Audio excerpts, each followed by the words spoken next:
If you're not booking calls through YouTube, then you most likely have a leak somewhere in your YouTube sales funnel. So in this video, I'm going to break down the 5 important steps to look at when you're not booking calls to see where the leak is coming from so you can fix it and finally start booking calls through YouTube, right?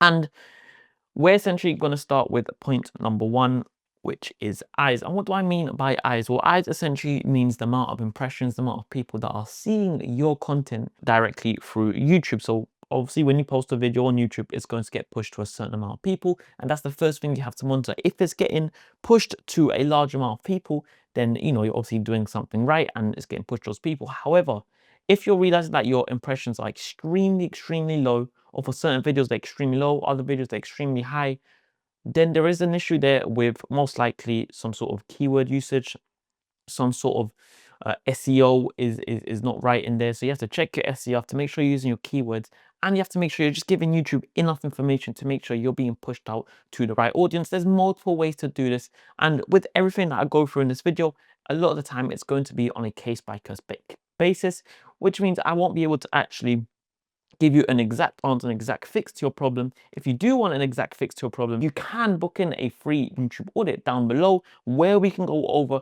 your specific YouTube channel, go over everything to see where your leak is and to see where you can start booking more calls for YouTube. You can do this for a call or simply by filling out a very quick form where then we'll do one and send it over to you. But anyways, if you're not getting eyes on your video, then that is where the first main issue really is. And this is really difficult for, brand new beginner channels, which a lot of B2B channels will be, right?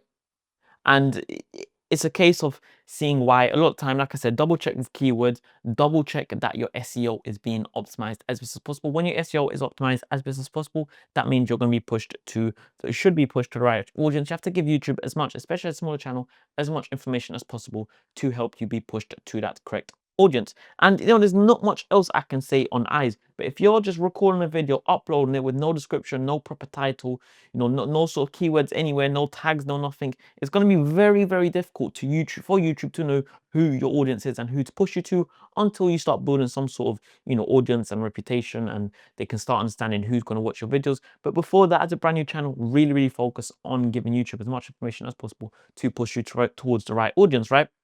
And the next one here we have to look at is click-through rate. So if you are getting enough eyes and there is enough people, enough impressions on your videos, and you're not seeing results, the next thing you want to check is your click-through rate, right? Click-through rate is extremely important to see how many of these eyes are actually clicking on your video.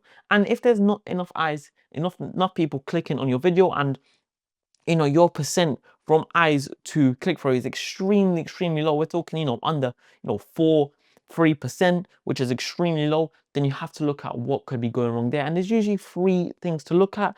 Number 1, it's your thumbnail. Number 2, it's your title. And number 3 is, are you being pushed to the right people? And again, this is a very individual case by case. So like I said, if you want your case to be reviewed specifically, check the link in the description. But is your title intriguing enough? When people reading your title, are they wanting to click on your video? Are you creating some curiosity or some sort of urgency?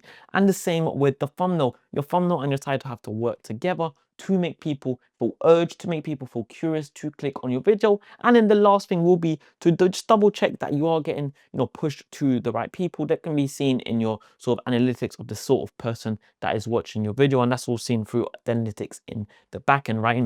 What demographic are you being pushed to, what sort of age, what sort of gender, and there's a few other things that you can look at when looking, what suggested videos are pushing your video, etc. when looking at, is it the right people clicking on your video? And click-through is one very easy one to see if that's the issue, because you can just see literally per video the percent of the click rate that you're getting. And like I said, if you're getting under 4%, that's really something you want to seriously be looking at to make sure that is improving to get enough people clicking on your video. So now you're getting enough impressions, you're getting enough click-through rate, right? Your click-through rate is quite high, it's above 4% every single time. You're getting 5, 6, 7, 8%, sometimes 9%, right? Which is extremely good. But you're still not seeing enough booked calls coming in. You're still not seeing enough clients coming to you for your services. Then, or leads, as I say, coming to you for your services, not clients just yet, right? But you're essentially getting no clients from YouTube. The next thing you want to look at is your retention, right? Are people actually watching your videos after they click on it? Are they clicking off straight away? Are they watching throughout the duration of the video? Are they getting to your outro, which has your call to action? And that's where you need to observe next. So the first thing you want to look at is your intro, right? Your hook. How many people are falling off directly at the start of the video? There will be a natural fall off, and that is normal with every single, whatever industry of YouTube that you're in, right? Whether it's entertainment, whether it's business, you know, your intro is going to have a very, very slight dip in there. But what, you know, you want to do is ensure that that is as minimal as possible. And, you know, essentially you want it to straighten out after it as well. So for B2B especially, the hook is incredibly, incredibly, incredibly important. And I believe I do have another video on my YouTube channel that goes over B2B hooks and what to include in them. So feel free to check that out. I don't know what exactly it's called, but it will be something on B2B hooks. Maybe I'll put it in the description. If it's there, it's there. If not, just check my channel, you'll see it. And a few of the main points when it comes to the intro is you want to make sure it's, you know, under 15 seconds, ideally. You know, you can have 10, 20 seconds. If you're putting a lot of proof in there, it can be longer, but you want to make it as quick, as snappy, and as informative as possible. You want to introduce some sort of proof, right? You want to introduce some sort of pain and some sort of promise slash plan for the duration of the video. Proof, what it simply does is it means it gives someone a reason to actually sit there and watch you. The pain, what it does, you know, you're tackling their pain point. There's something they've been trying to solve for a very long time, something that's affecting their business, something that's affecting their life. So they're going to want to watch and sit there and watch this video. And the plan kind of just gives them an outline for the video. What are they going to get at the end of the video? What pain are you solving? What's the result they're going to get from sitting here and watching your 10-15 minute video? You have to remember, time is very, very valuable nowadays. If you're not giving someone enough reason, which is the whole point of this intro, the hook, to sit there and watch you, spend 15 minutes with you watching your video, then you're simply not going to keep them there the whole time, right? So incredibly, incredibly important to really, really focus on your hook and on your intro.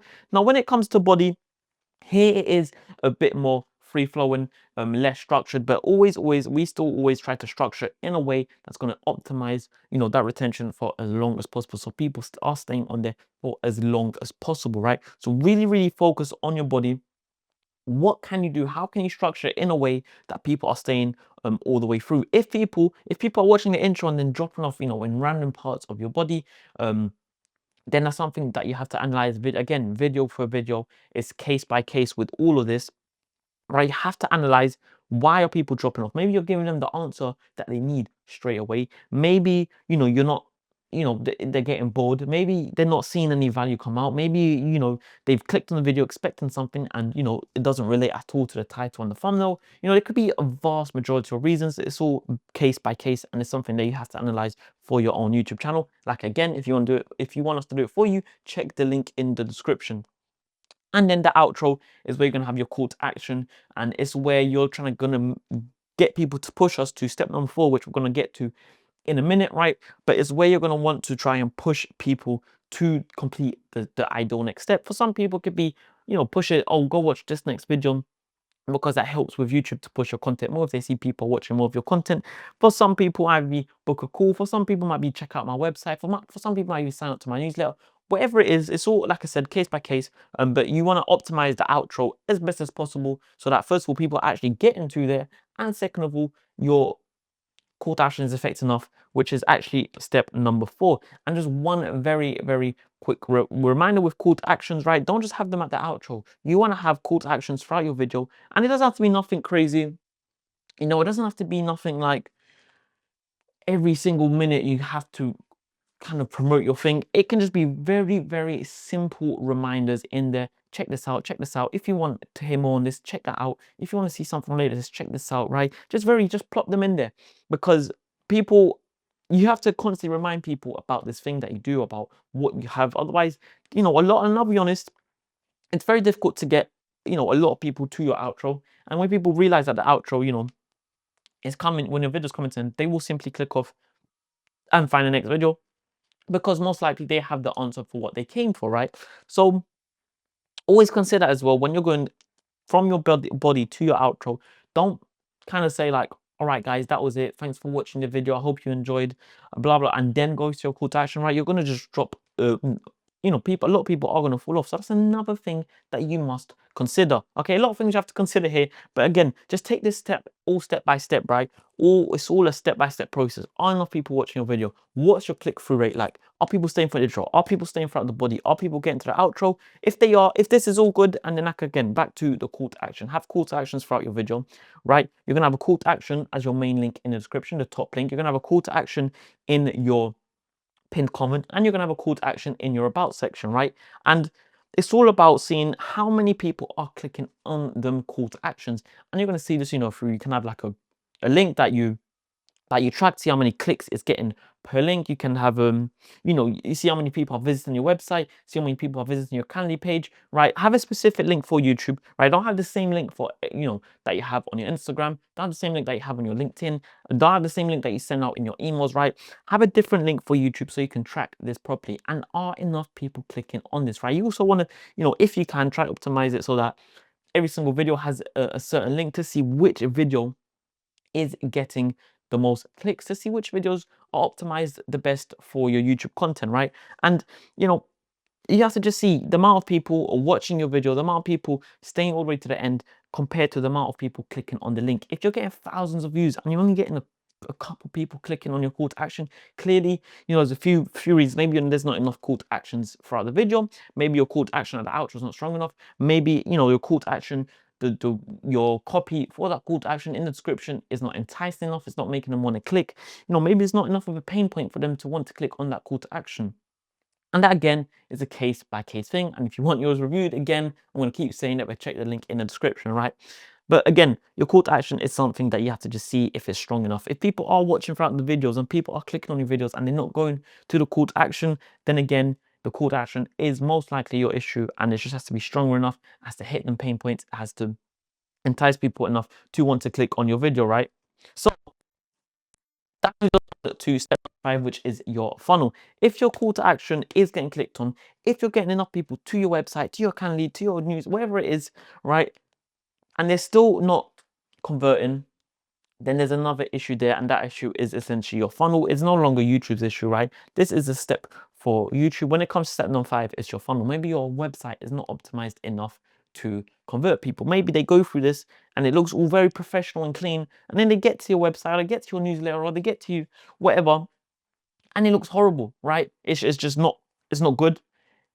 Compared to all of this, it looks like shit, right? So you have to really, really think about, if people are getting to my funnel, why are they not converting? Maybe your copy on your website is not good enough. Maybe it's not clear where they can book a call on your website. Maybe you don't have enough booking slots, so people are clicking on it, trying to book a call, not seeing it, and then forgetting about it and never coming back. There's a range of reasons. Again, it's a case by case thing. So really optimize for your funnel and see where people can, or where you can improve your funnel so that people are actually booking calls, you sign up for your newsletter, etc. It's all a case by case thing. But essentially, right, are enough people clicking on your video? Is your click rate good enough? Are people that, sorry, are people seeing your video? The people that are seeing your video, if there is enough, are they clicking on your video? If they're clicking on your video, are they staying throughout your video? If they're staying throughout your video, are they going to your call to action? If they are going to your call to action, is your funnel good enough? If your funnel is good enough, then whatever your goal through YouTube is, it should be attained, right? You should be booking calls, you should be getting people signed up to a newsletter, you should be getting people interested in your service, right? So really, really consider everything. And maybe with your funnel, right, you just send them to your Instagram, but people, or you send them straight to a call, but maybe they want to find out more information. So maybe you don't have a website. I don't know why I just threw that in there, but maybe you don't have a website, right? So maybe that's why they want to learn a bit more information about what you do, your case studies, the people you've helped, etc. But you don't have a website, so how are they going to check you out? And then they just don't book a call, because some people that I see literally just have booking, Calendly links in their thing with no website, no extra information, no nothing, and people don't feel always comfortable booking a call through that. So again, go through this step by step. Really, really dive deep into where am I, where are people going wrong? Where am I going wrong? Where are people not converting? Where are people stopping in this sales funnel? And that's about it. Once you can figure it out, once you can sort that out, go over to the next step. You've got enough people seeing it, you've got enough people clicking, you've got enough people watching. fix your CTA, then you're not going to your funnel, but people don't convert right. It's a step-by-step thing. And if you need help with your YouTube channel, find out where your specific issue is and how you can book more calls with YouTube, how you can get the best return on your money and time investment. And that's come to YouTube. Check the links in the description. You can book on a call with me. We can go through this on a phone call together, one-to-one, right? And really deep dive into the channel to see where your issue is and start booking in calls with you, right? So check the links in the description. Check out, my website, whatever, and I'll see you in the next one.